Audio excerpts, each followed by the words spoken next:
खवातीन extra marital affair की तरफ क्यों जा रही हैं? मर्द हजरात का तो आपने एक वजह बताई जो वैलिड रीजन है, खवातीन क्यों जा रही हैं? खवातीन इसलिए जा रही हैं कि खवातीन मैंने आपको बताया कि वो जिस लाइफ को देख रही हैं, जिसे आइडियलाइज कर रही हैं। मेरी माँ ने कौन सी ज़िंदगी आइडियलाइज की थी या आपकी वालदा ने कौन सी ज़िंदगी आइडियलाइज की थी? वो ये ज़िंदगी थी कि मेरा खामद है, वो आएगा, वो हमारे लिए खाने पीने का सामान ला रहा है, मैं अपने बच्चों को खाना खिलाऊंगी, बैठूंगी, बच्चों के साथ गुफ्तगू करूंगी। बच्चे कहते थे हम मिलके लूडो खेलेंगे, हम बादशाह चोर सिपाही खेलेंगे, हम छुपन छुपाई खेलेंगे, हम गुल्ली डंडा खेलेंगे। एक गेम्स ऐसी थी।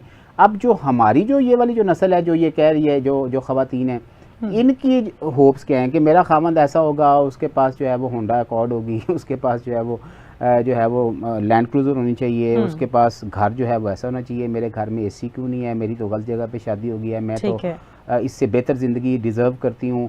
अब बताएं, मैंने तो एक दिन नहीं देखा कि मेरी वालदा ने कभी मेरे वालिद को इस वजह से बुरा भला कहा हो कि तुम कमाते कम हो। बिल्कुल। मेरा तो ख्याल है कि हमने अपनी माँ को हमेशा कॉम्प्रोमाइज़ करते हुए देखा है घर के अंदर, और जो अवेलेबल पैसे थे उन्हें भी बचाते हुए देखा है, और हमें कभी ये फील भी नहीं होने दिया कि घर में पैसों की कमी है या नहीं कमी है, बल्कि वो उस घर को ऑन करके मैनेज कर रही थी। ख्वाहिशात को उस घराने की हदूद के अंदर रखा हुआ था उन्होंने। अब जो ख्वाहिशात हैं खवातीन की, वो घराने की हदूद से बाहर निकल के आसमान छू रही हैं, और कोई भी मर्द जो है उसके लिए 100% ये पॉसिबल तो नहीं है कि वो अपनी, जिस तरह से आपने डॉक्टर साहब की मिसाल दी, तो यकीनन उनकी वाइफ भी एक डॉक्टर थी, और प्रैक्टिकली अगर आप इस चीज़ को ज़रा अंडरस्टैंड करें तो उन्होंने क्या सोचा होगा कि भाई ये जो मैंने जिस शख्स से शादी कर ली है, ये तो मुझे अलग घर नहीं लेके दे सकता, इसकी तो कमाई कम है, उनके पास हो सकता है इससे बेहतर कोई ऑप्शन हो, इसलिए उन्होंने जल्दी से खुला भी अप्लाई कर दी।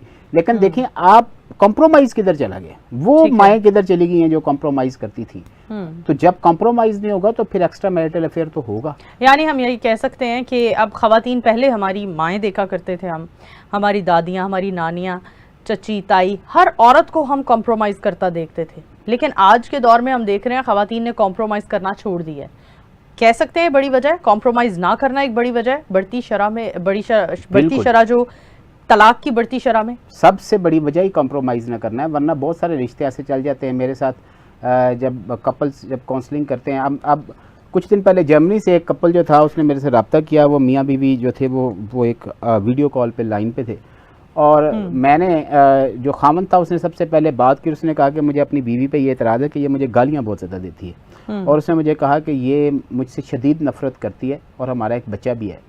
तो मैंने आपसे ये सेशन इसलिए बुक किया कि मैं ये जानना चाह रहा हूँ कि मेरी बीवी से पूछें कि ये मुझे गालियाँ क्यों देती। तो मैं इसकी गालियों से बहुत ज़्यादा तंग हूँ, और ये नफ़रत से मुझे देखती है, और मुझे अप्रिशिएट नहीं करती। तो मैंने उनकी वाइफ से जब बात की तो उनकी वाइफ का ये कहना था कि ये झूठ बोलते हैं और ये कंजूस बहुत है। अब आप मुझे बताएं कि झूठ बोलते हैं, कंजूस बहुत हैं, वाइफ का इशू था, और गालियाँ देती है, मुझे अप्रिशिएट नहीं करती, ये मर्द का इशू था। जब मैंने डिग इन किया उनके इशू में तो मुझे पता चला कि ये कपल जो है वो शादी से पहले तकरीबन 1 साल तक राब्ते में रहा, इंगेजमेंट के बाद। और इंगेजमेंट के बाद जब वो राब्ते में थे तो मर्द जो था उस वक्त एक शोविनिस्ट मर्द की तरह बिहेव कर रहा था, अपने आप को कोई चीज समझ रहा था, उस औरत को पैसे ज्यादा से ज्यादा बहा रहा था, और उसे नीचा दिखाने की कोशिश कर रहा था। और जब वो लड़की जो थी उसकी कॉल नहीं उठाती थी या उसके मैसेज का जवाब नहीं देती थी तो उसे गालियां भी देता था। जब उनकी शादी हो गई तो जो औरत थी, जब उनका जब बेटा पैदा हुआ तो औरत के दिल में बार बार वो ख्याल आता था कि ये शख्स जो था इसने शादी से पहले मेरी इज्जत नहीं की, ये मुझे गालियां दिया करता था, ये मुझ पे शक किया करता था, ये मुझे कंट्रोल करने की कोशिश करता है। तो देखें आइडियल सिचुएशन तो कहीं प्रिवेल नहीं करती। मैंने दोनों को ये समझाने की कोशिश की कि आपके अंदर मसला तो कोई नहीं है, आपका मसला तो आपकी अनाएं हैं। आपने ये फैसला कर लिया है कि आपने अपनी अनाओं से एक कदम भी पीछे नहीं हटना। मैंने उस बीवी को ये समझाया कि ये जब उस वक्त आपके साथ मिसबिहेव करता था तो असल में इसको आपसे अपनी मोहब्बत के इजहार का तरीका नहीं आता था। ये जब आप कॉल नहीं उठाती थी तो बजाय इसके कि ये आपको रिक्वेस्ट करता, ये आपको गालियां दे के साथ दिलाता था कि तुम किधर थी, मैं अभी तक तुमने मेरी कॉल क्यों नहीं उठाई। और उस हस्बैंड को ये बताया कि तुम अगर इस बीवी की तुम इज्जत नहीं करोगे तो ये तुम्हें अप्रिशिएट क्यों करेगी।